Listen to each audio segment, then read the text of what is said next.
네, 직접 금맥을 캐러 나서는 우리 직장인 여러분들을 위해서 세상 모든 재테크 비법을 공개하는 시간, 권도형의 돈을 잡아라가 찾아왔습니다. 네, 월급 모아 퇴사는 못 만들어도 작은 두꺼비 집 하나 지어보자라는 마음가짐으로 이 시간 함께 해볼 텐데요. 매주 이 시간 한국은퇴설계연구소의 권도영 대표님과 함께 하는데 오늘은 이 회사 사정으로 인해서 김신혜 부사장님이 대신 나오셨습니다. 네. 어서 오세요. 어서 오세요. 네, 안녕하세요. 권도영 대표님을 대신해서 나온 네. 한국은퇴설계연구소 김신혜입니다. 네, 우리 부사장님도 얼마나 재밌으실까 굉장히 궁금해요. 기대를 너무 많이 하시면 제가 부담됩니다. 알겠습니다. 편하게 하는 걸로 네. 하고요. 사실 저희가 이제 권도영 대표님께서 항상 잔잔바리 지출, 잡지출을 줄여라라고 네. 말씀을 하시는데 그런데 저희가 이제 궁금한 건 과연 대표님의 소비 생활은 어떨까? 네. 옆에서 지켜 많이 보시잖아요. 어떠신가요? 솔직하게. 솔직하게 얘기해도 되나요? 네, 정말 그럼요. 솔직하게 얘기하셔도 됩니다. 사실 사람들이 자기가 주장하는 거는 그렇게 되고 싶어서 주장하는 경우가 많아요. 네. 그런데 정말로 잡지출과 잔잔바리 지출을 줄이자 이런 네. 것들을 주장하시면서 본인도 소비 패턴을 많이 바꾸고 계십니다. 오. 그래서 예를 들면요. 과거에는 샴푸하고 바디 클렌저를 따로 샀다면은 그게 하나로 되어 있는 제품을 골라서 사용하고 있고 또 먹고 있는데 와서 아이스 아메리카노 한 입만 달라 이런 식으로 해가지고 사실 네. 본인의 잡지출은 지금 줄어들고 있는데 주변 사람들의 잡지출을 좀 늘려가고 있는 그런 상황입니다. 네, 솔직하게 말씀 달라 그래서 네, 그러게요. 어쩔 수 없이 솔직히 아니, 말씀드렸습니다. 권도영 대표님이 워낙 재밌으시게 방송을 하셔서 네. 왜 그런가 했더니 바로 부사장님께서 더 재밌으셔서 이 회사 그럴 분위기가 수도 그런가 있습니다. 봐요. 그럴 네. 수도 있어요. 아주 예. 좋습니다. 자, 그러면 부사장님은 이제 잡지출, 잔잔바리 지출들 어떻게 관리하는지 좀 여쭙고 싶은데요. 네. 우리가 잘 알고 있는 유명한 그 투자 전문가 워런 버핏 알죠, 아시죠? 알죠. 네. 그분이 했던 명언 중에 뭐가 있냐면요. 네. 10년 이상 보유할 주식이 아니라면 단 10분도 보유하지 마라. 오. 이런 얘기를 했어요.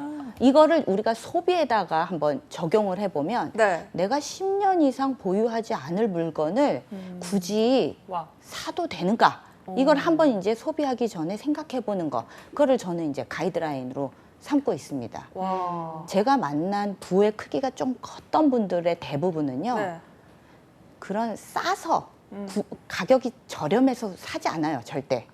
예. 오히려. 혹시 비용이 나가더라도 그것을 본인이 오랫동안 보유할 것인가, 가치 있는 것인가 이런 걸 가지고 소비를 하십니다. 그런 것들을 우리가 좀 적용을 해보면 네. 그 대신 큰 소비가 나갈 수는 있습니다. 그렇죠. 잡지출을 줄여서 의미 있는 것을 소비하는 것도 방법이 되겠습니다. 네, 아주 제가, 좋은 팁을 주셨어요. 진짜 반성하게 되는 게 저는 딱 보다가 싸면 사거든요. 그렇죠. 요거 싸서 살만하다 하면 톡 이렇게 사고 저기서 사고 여기서 사고 하다 보니까 이게 나중에 정말 커지더라고요. 그게 이제 조금 있으면 쓰레기통으로 가는 것들이 많아지기 때문에 네. 예, 주의하셔야 됩니다. 그러니까요. 네. 항상 잡지출 저희 항상 이제 명심을 해야 될 것 네, 같습니다. 네. 줄여야 되고요. 자, 이제 정말 오늘 주제를 들여다봐야 될 것 같은데 굉장히 기대가 돼요. 어떤 주제 가지고 오셨나요? 아무래도 직장인들에게는 급여가 다 노출되어 있다 보니까 네. 절세, 이 절세를 얼만큼 잘하느냐가 또 이것이 하나의 팁이 됩니다. 그래서 그렇죠. 근데 좀 어려워요. 네. 세법적인 얘기가 나오고요. 항목들이 너무 다양하다 보니까 하지만 오늘 최대한 쉽게 네. 우리가 그 알기 쉬운 연말정산 세법 용어하고 절세 와. 꿀팁에 대해서 한번 이야기해 보도록 하겠습니다. 네, 정말 오늘 이 시간 올해 성공적인 연말 정산을 위해서 집중적으로 파고 들어보겠습니다. 우선 절세 꿀팁이라고 말씀을 해주셨는데요. 절세를 위해서 가장 먼저 확인해야 될 것이 무엇일까요? 네, 우리가 이제 사실 연봉이라는 얘기를 참 많이 써요. 네. 아, 연봉이 얼마야? 뭐 당신 연봉이 어디야? 얼마야? 그 회사는 연봉이 얼마? 이런 얘기를 하는데 네. 세법에서는 연봉의 개념이 아니라 총 급여의 개념을 정확하게 아셔야 돼요. 오. 무슨 얘기냐면 우리가 얘기하는 회사에서 일을 하고 받게 되는 그 급여, 근로소득에서 세금을 매기지 않는 비과세되는 소득을 제외한 나머지를 총급여라고 합니다. 근데 이 총급여라는 개념을 정확하게 아셔야 우리가 이제 연말정산 때가 되면은 어떤 것들이 얼마를 받나 이렇게 들여다보면은 한글로 써 있지만 읽으면 외국어 같아요. 네. 이해가 안 가요. 그게 왜냐하면 총급의 개념을 정확하게 몰랐을 때 기준이 헷갈려서 그래요. 그래서 총급의 개념이라는 것은 바로 비과세되는 소득을 근로소득에서 제외한 것이다. 네. 요거를 알고 시작을 하시는 게 좋겠습니다. 그러면 그 말씀하신 비과세 소득이라는 게 구체적으로 어떤 것들인가요? 예를 들면요. 식대로 제공했거나 차량 유지 비용 같은 거를 제공했다면은 네. 그런 것들은 월 10만 원, 식대는 월 10만 원이고요. 차량 유지비는 월 20만 원 이하로 세금을 매기지 않는 그런 소득이 되겠습니다. 그리고 생산직 근로자들이 야근을 하거나 주말 근무를 하는 등 연장 근로를 하는 경우 있죠. 그런 경우에도 그걸 통해서 받은 급여 월 20만 원까지는 비과세를 받습니다. 그리고 회사에서 받은 자녀 보육 수당도 월 10만 원 그렇게 비과세 대상이 되고요. 또 이제 외딴 섬이나 두메산골 이런 오지에 가서 근무를 할 때 네. 벽지 수당이라는 걸 받게 되죠. 그런 거에 대해서도 또 과세하지 않습니다. 우와. 그리고 경찰이나 소방관의 위험 수당이라든지 네. 아니면은 교사의 연구 활동비 등도 월 20만 원씩 비과세 받으실 수 있습니다. 2020년 올해죠. 네. 1월 1일 이후부터는요. 배우자의 출산 휴가 급여도 소득에서 오. 과세가 제외됩니다. 네. 비과세라고 하면 세금이 붙지 않아서 매우 중요하게 챙겨봐야 하긴 하는데 중요한 이유가 또 따로 있다고 하는데 무슨 이유인가요? 제가 아까 처음에 말씀드렸던 대로 그 연말 정산을 하기 위한 모든 공제 항목들이 네. 연봉이라는 우리가 알고 있는 근로소득에서 이 비과세 소득을 제외한 총급의 개념에서 되기 때문에 그런 것들 항목들을 좀 꼼꼼히 보셔야 된다 이런 얘기입니다. 네.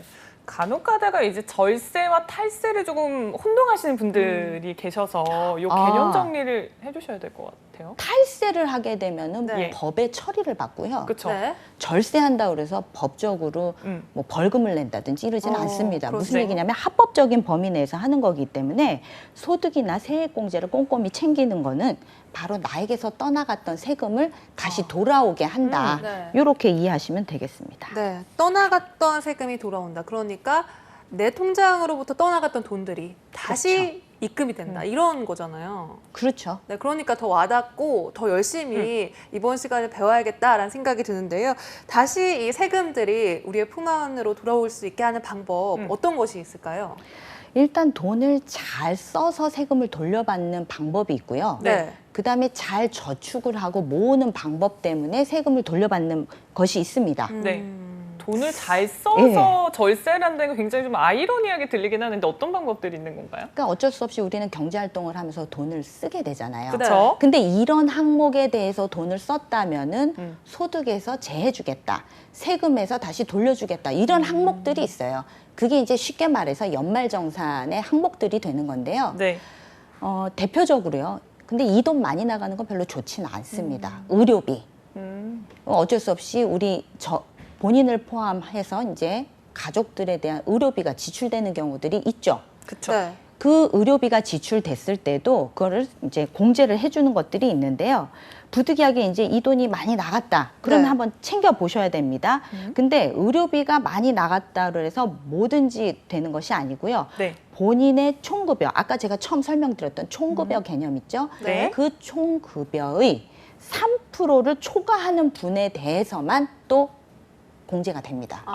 복잡하네요. 복잡하죠. 예를 들면은 총급여가 계산을 해보니까 4천만 원이 나온 사람이 있어요.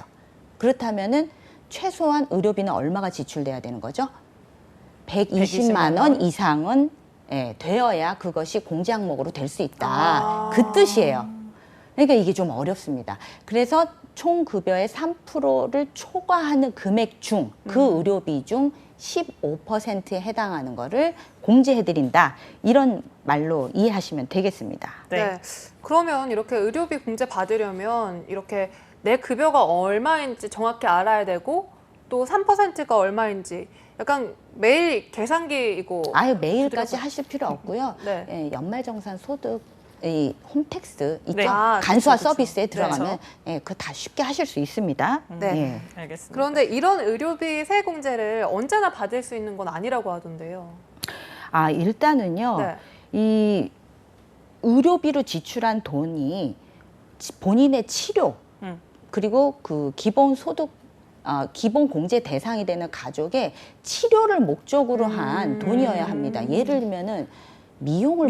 예, 그렇죠. 미용 병원 가서 하잖아요. 네. 그렇지만 미용을 목적으로 했다든지 네. 아니면은 건강 보조식품을 구매하기 위해서 네. 썼다든지 이런 돈들은 당연히 공제 대상이 되지 않습니다. 예, 의료법 3조에 따라서 의료기관에 가서 지출한 비용은 되는데 치료 목적으로 지출된 의료비만 된다. 요것을 기억하시기 바랍니다. 그리고 또 하나는 네.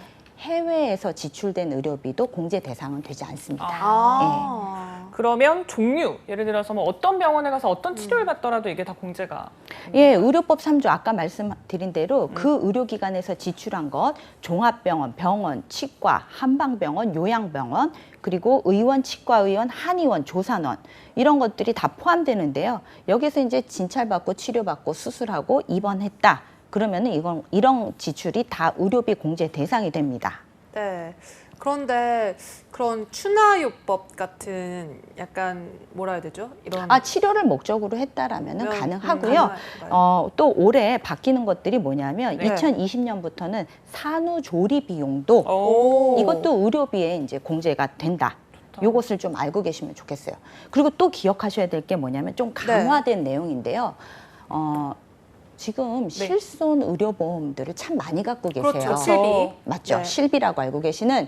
그러면 이제 우리가 병원을 다녀오면은 그 의료비에 대해서 또 보험사에 청구해서 돌려받게 되는 경우들이 있습니다. 그렇죠. 네. 그런데 이것이 이중으로 또 공제도 받고 보험사로부터 받는 이런 문제들이 발생을 하다 보니까 네. 예, 2019년 분부터는 실손 의료보험금은 의료비 대상 금액에서 제외됐습니다. 요걸 좀 기억하셔야 될 것 같아요.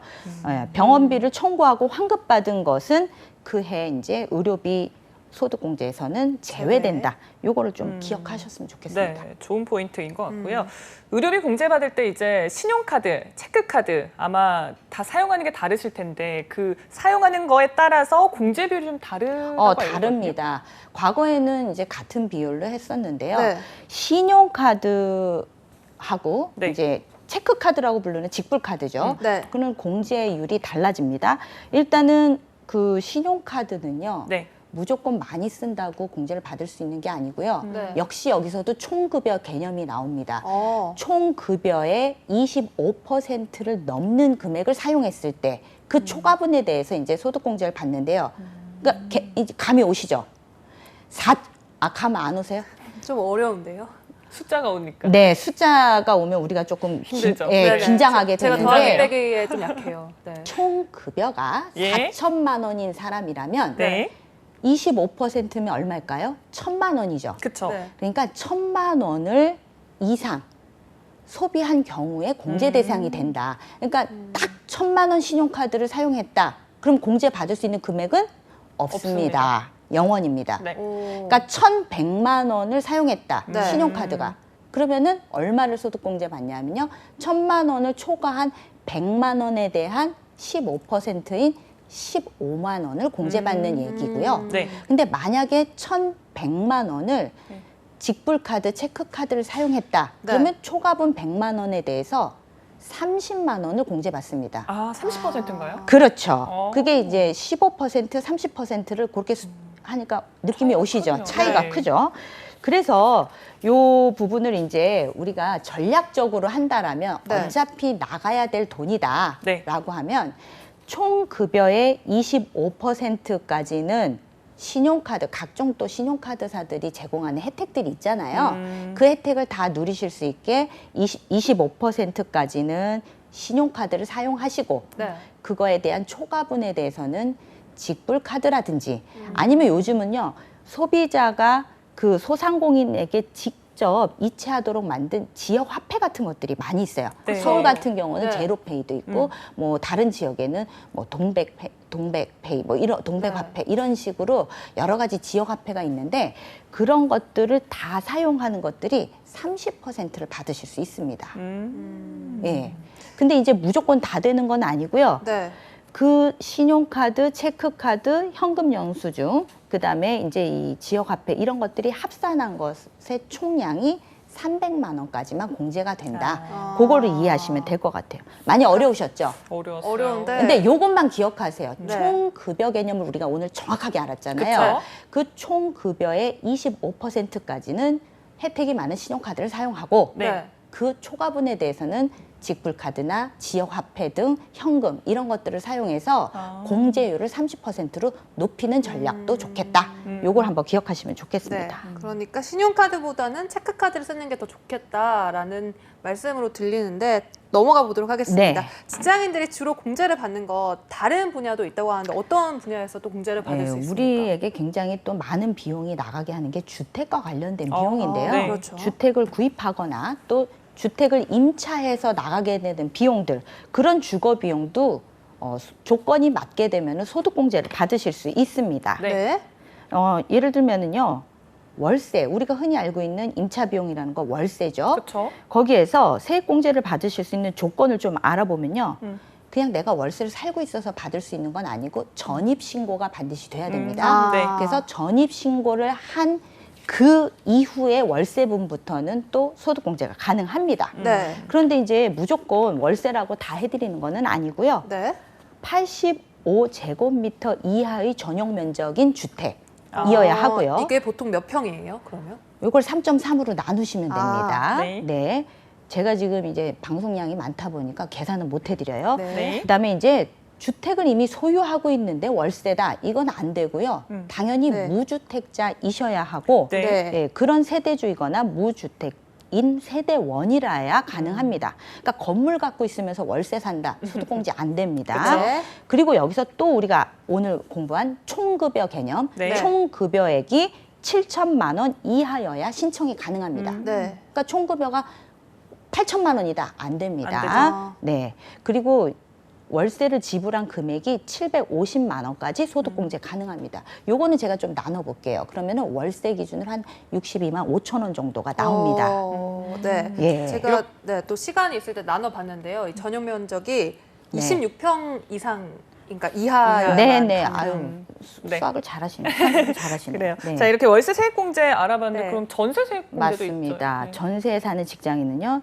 주택 임차 차입금, 그 내가 전세를 하기 위해서 만약에 차입을 했다면 그거에 대한 원리금 상환에 원금과 이자를 같이 상환을 계속 하겠죠. 대출을 받았으면 그거에 대한 40%를 300만 원 한도로 공제를 받으실 수 있습니다. 그리고 만약에 주택 자금을 마련하기 위해서 장기 주택 저당 차입금에 이자 상환액이 나가고 있다라고 한다면 즉 10년 이상의 주택담보대출을 받은 경우에도 또 공제를 받으실 수 있습니다. 네. 네.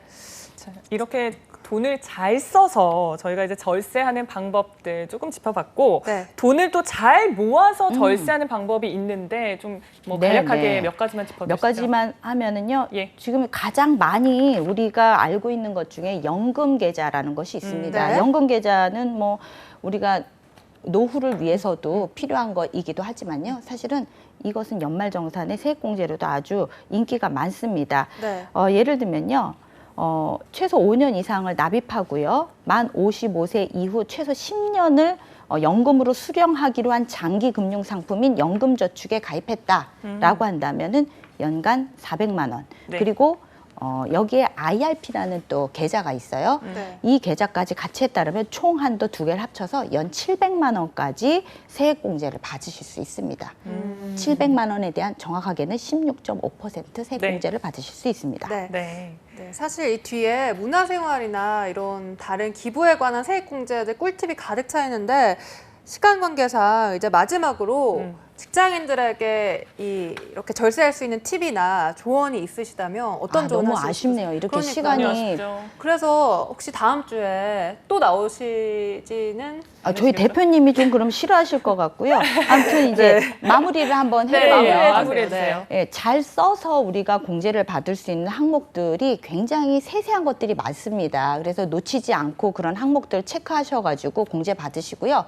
또 쓰기만 해서 공제 받는 거는 마치 우리가 백화점에 가서 상품권 더 받으려고 몇만 원 더 모자란 거 더 소비하는 거하고 똑같거든요. 그렇죠. 네. 예, 어떤 확 말인지 와닿으시죠? 알아요. 네, 확 와닿습니다. 예, 그러니까 네. 이제 우리 계좌에서 휘발되지 않고 어딘가에 옮겨져서 쌓여가는 이런 상품들을 잘 활용해서 공제를 받으시고 절세하시는 것들, 이런 것들이 중요하시겠다 말씀드리고 싶습니다.